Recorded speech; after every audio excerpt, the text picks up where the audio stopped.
Okay, so the day has finally come. After trying over and over and over for like, what?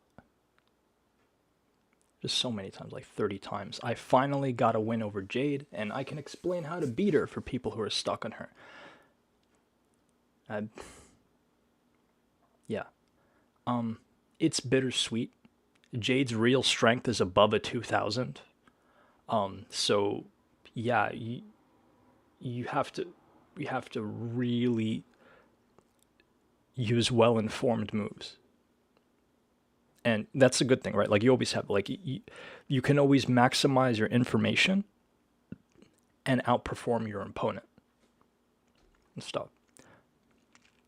That's all that matters. Right now, Lucas Chess is analyzing the outcome of the game to see how well I really played.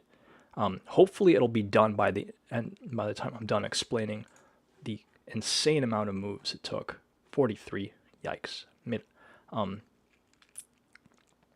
Did a lot of silly things because I wasn't really thinking. In fact, my opening got an 8, my middle game got a 37, and my overall accuracy was a 44.8. So that's too low of a number to really accommodate for any margin of error and stuff. Got a scary looking position here, so I'm gonna make this less scary. Let's go to the first move. Of course, pawn d4. For white, this is the bread and butter. This gives you that 100% accurate game. Just stick with it. I think that's the only memorized move you need to know. Like, because if you're using lookup tables, it's like, you cut out a lot of thinking. And you have to use chess vision, which uses a lot of brain energy too. Or actually, no, it doesn't necessarily use a lot. It just uses more than you can otherwise use and stuff. When I'm playing chess, I'm using knowledge and I'm analyzing and stuff and calculating. And when I search down the lines, I'm not using chess vision and stuff because, you know, it's personally it's hard for me because I have to shift into a different state of mind, which can give up a lot of calculation and logical reasoning. But it yeah, it's just unnecessary. You want to use an example, Vishy Anand and stuff. He was once the highest rated player of all time, I think. And largely due to the fact that he had more chess vision than anyone ever, or or had an amazing amount of chess vision. But that didn't give him, the strength of Magnus. No. Maybe it didn't make him like Fischer or Kasparov or Jose Raul Capablanca either, or Murphy. Arguably, Judith Polgar is also a freaking chess machine too, with her ability to see mate in 20 from the beginning of the game. That's crazy. That idea is crazy. Forcing mate in 20 moves from the first move, that's crazy. But hey, it's that's the fact.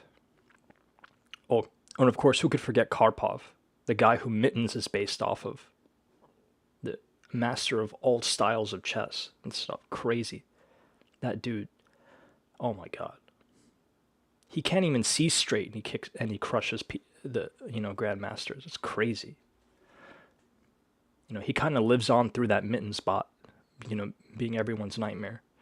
Anyway, so yeah, so going back to the game, pawn d4, right? It's the strongest engine move. Plays the knight and stuff. Solution for this, queen d3. Chess.com says it's good and an advantage for black, but it's really not. It's really not. He's going to be giving up. He could give up material and stuff. I don't want to exchange my knights and stuff when I need to, get into the opponent's territory and force their king around and stuff and attack key material and stuff. I'm not exchanging my knights. And Magnus at his peak did not, like to keep his knights. So I don't need to exchange my knights. Okay. Um,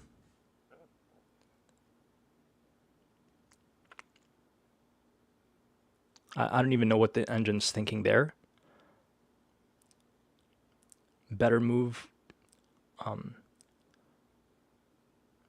better move would have just been develop their knight, honestly, because I was not going to push up that pawn. Though I could, though I could use that pawn to like kind of be a menace and chew through the queen side and stuff to activate the queen, and then just kind of you know pressure with a lot of accuracy and tactics and stuff.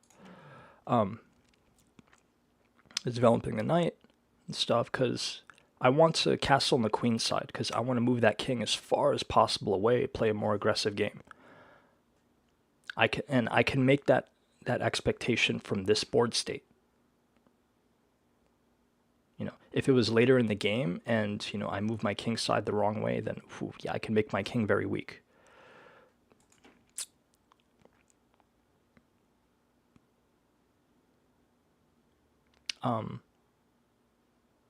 This really isn't the strongest option, but we'll look at the moves.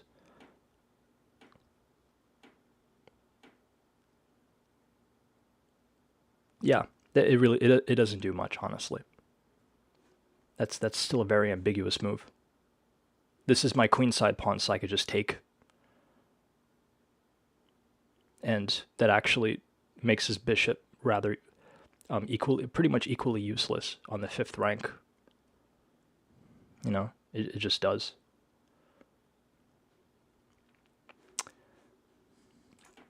So, preparing bishop bullshit.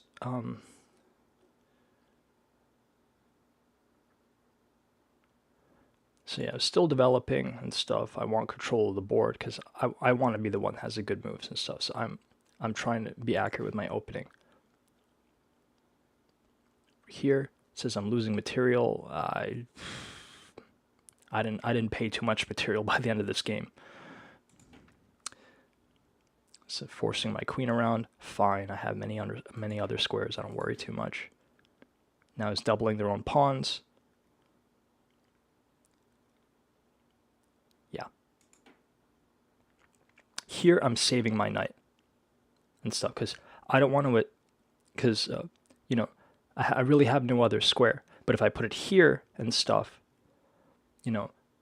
Jade, she takes that knight, I take with my queen, and I get a check too, which weakens the king side even more.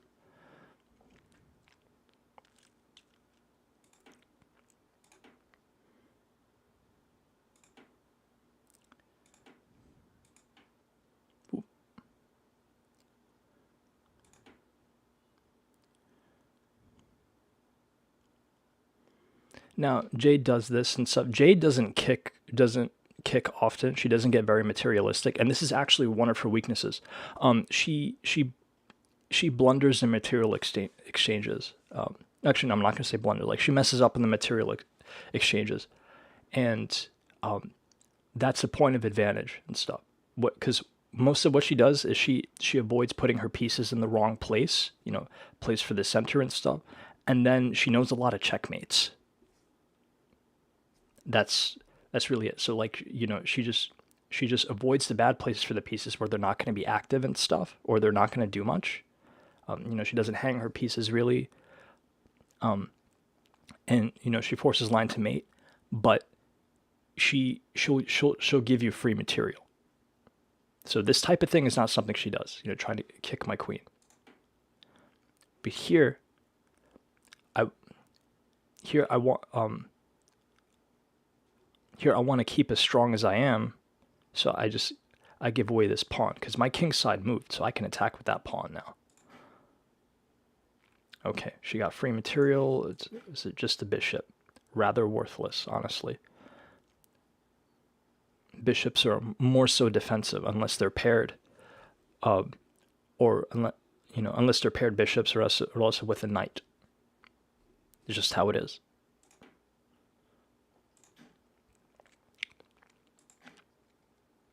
Here I'm checking to get myself time to get my queen to escape.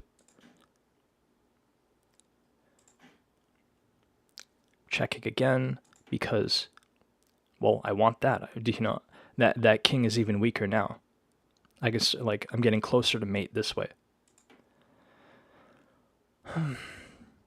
You know, defending my king and stuff. You know, when you put your knight in the way like that, you know, you when you have like with the queen over here, you could just you just take with the rook and then you're good.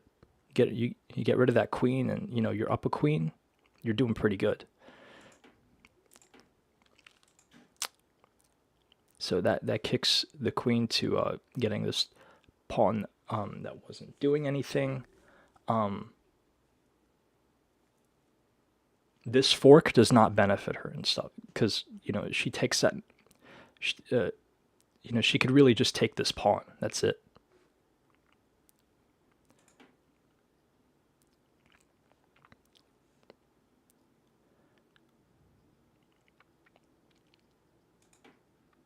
And see how she blunders it, like she blunders material because she could have taken oh no, never mind, she couldn't take that bishop for free, sorry. Whoops, I misspoke. Here I'm kicking the queen again because I want to avoid making mistakes until I can take that free material. And yeah. And I think honestly this was a mistake. Honestly, I didn't necessarily need to give away the rook. Wait, no, never mind. I got the queen. So no, this was a good idea. Now I'm really winning the game and stuff. Over here, it's favor for black, but I have this queen here that can take all these squares and mess up everything black's trying to do. So queen's a very hard piece to trap. You know, most of her pieces are pretty inactive. This bishop is doing terrible. This knight has never come out. This rook has too many moves to come out and stuff. There's just she's got no piece activity going. At least I'm defending. You know, and my bishop's supporting the queen. Here I'm threatening the bishop because I want to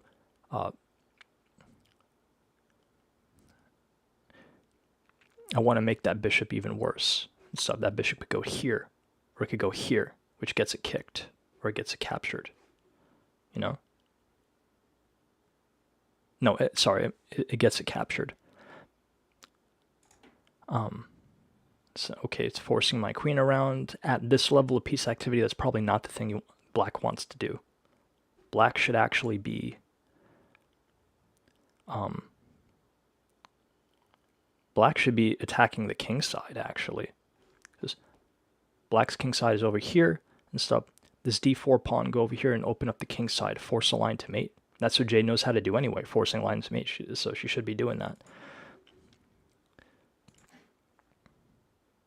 Capturing check, simply a strong move. Not necessarily the best. But, yeah. And this is considered a great move? No. It's like, I mean...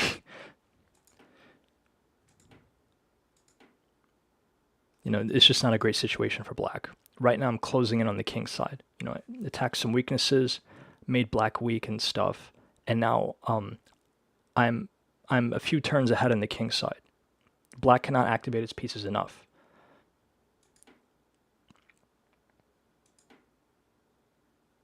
Here my plan is to charge with the pawns and clear out these pawns so I can get perpetual checks and keep control of the game and just continue to dominate. Because dominating is just as important as checkmating. They have to come together.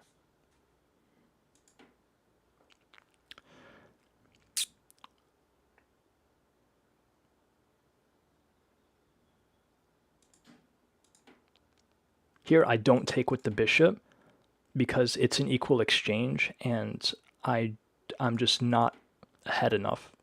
I'm not. It's insufficient. I could simply play better, so I don't try to take with the bishop.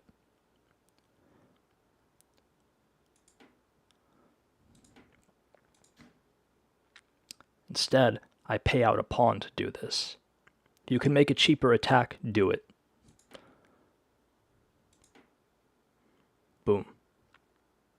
You're threatening to force eventual checkmate. Yeah, pretty much.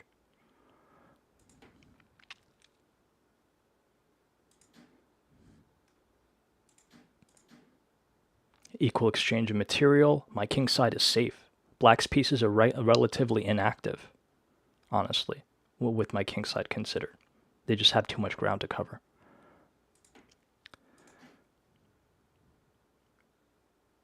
You know, it's a cheap check, and it's going to save the pawn too. Getting my rook in there because I want to suffocate the king and protect the promotion of the pawn. So again, the balance of material is important, you know. So just summing up what I've been doing up to move 31 is that I've been doing the same thing Jade has been doing, except I don't have a lookup table in my head or memory of like a bunch of checkmates, you know. And so I'm using position, piece interactivity, balance of material, spatial control, and piece activity to just break up black. And I'm gradually chipping away weaknesses, and attacking, and those are and that's kind of the criteria that I'm using to pick my moves.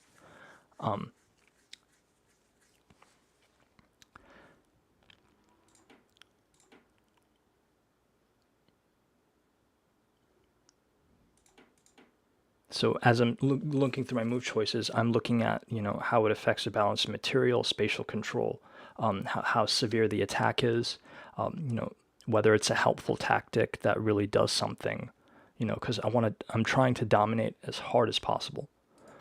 But with Jade, in Jade's case, she's stronger than the 2000, so it's really tough to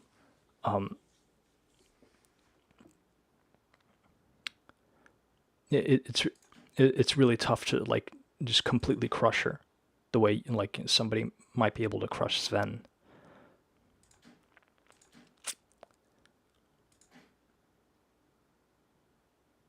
Here, this is a safe check.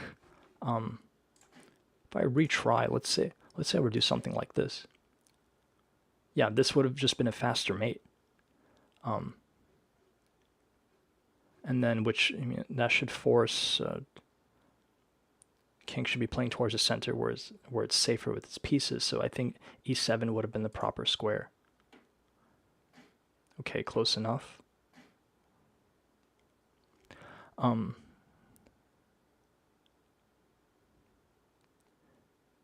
Strange position. Yeah, I mean, you just take with the bishop here, and then you have a arguable material advantage. But it would have been... No, actually, no, you can't take with... If you take with the rook here, you're stupid. You're just throwing away the queen. Okay, so going back to that check.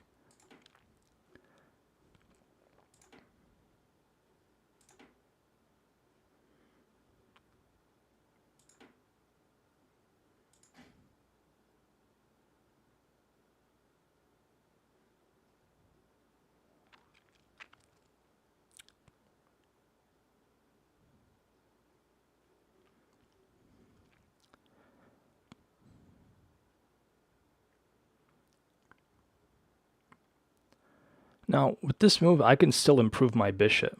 My bishop's not necessarily on the best diagonal. My bishop's in trouble, honestly. Black could have taken my bishop, but Jade doesn't necessarily take. She messes up the accounting of material. But, let's say she took with the knight, that'd be screwing up her game completely because king side's open. She's in a position where she needs to take these major pieces to fix the situation and stop pawn from promoting. It's too much. It's overloading her king side completely because she just doesn't have the material and the spatial control to do it. Here I'm playing my king towards the center because, if I have perpetual checks, well, I still get some time. I still have material. So, yeah. Blah, yada, yada.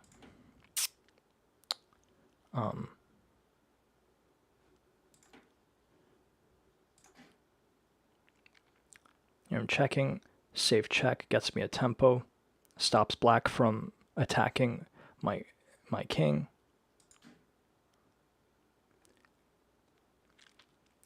And this was a mistake.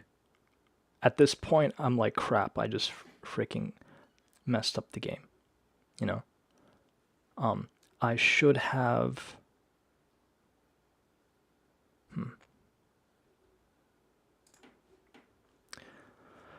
Better move here would have been to, you know,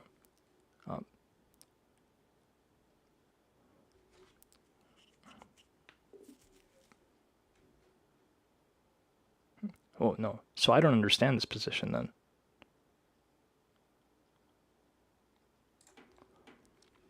Okay, so better move here. Oh my god, my lack of knowledge is showing. Oopsie.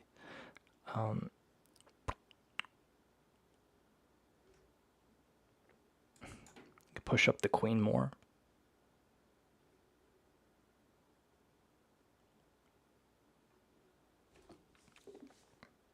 This misses a much better move, but you know, it still gives m3. Yeah, pushing the queen up more should have been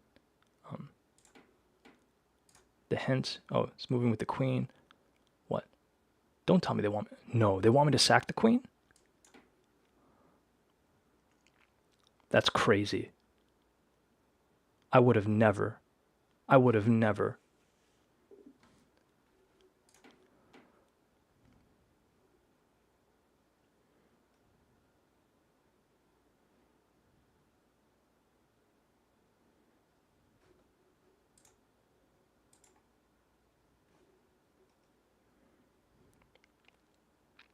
Yeah, that's okay. So the queen isn't doing much here.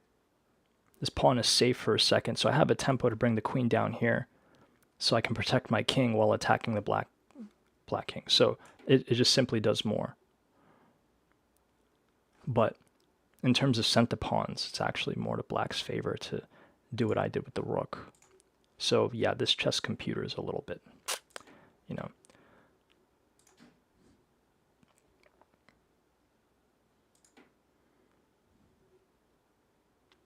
Now I'm clearing out the king side more because I want tempos. Black is very much up material. Black should be considered winning. But, hey, I know how to force checkmate as well, too. Knight cannot... On consideration of tempo, the knight cannot stop this promotion. And now I'm very much up material. I have a big-ass material advantage. I have a king and 2 queens. Hoo boy. King can't be captured. Which means, so it has that conditional strength here. And that's mate. King's got nowhere to go. Focus on domination more, you get more wins, and the checkmates just come without thinking. That's the trick.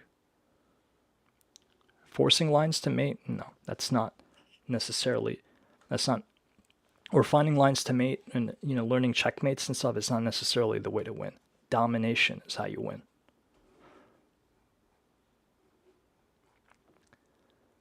Now, let's look at, oh, the numbers are in. Okay, so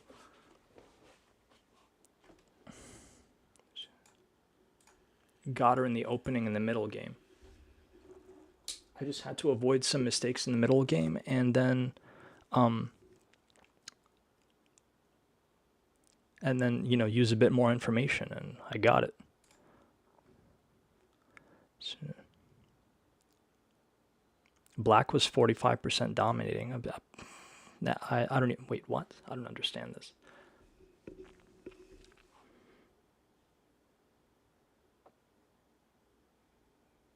Okay, so I think what might have happened here is the game kind of split up into 2 games where the game rebalanced itself, so it kind of became like a starting position over again. Weird. Weird. That's crazy. How? That doesn't even make any sense.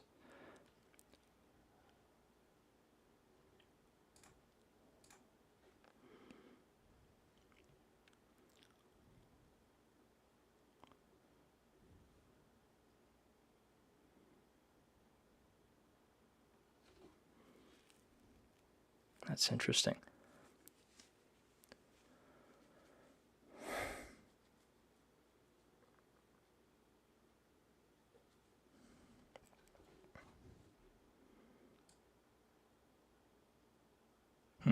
It might have been the score statistic that was more important. Now I'm at a loss for words. Stuff. I thought domination statistic was domination. You know, apparently it isn't. Wow. I guess my settings aren't correct or something. Yeah. You know, this computer's kind of overly strong, so it probably just doesn't, you know, it probably sees both players as making equal mistakes. You know, playing two completely irrelevant lines of play. That's probably why.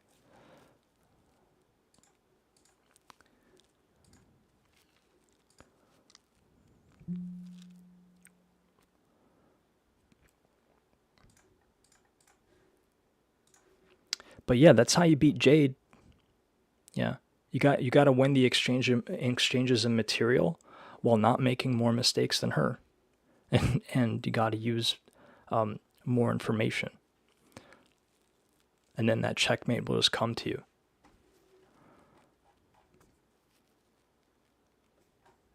Yeah.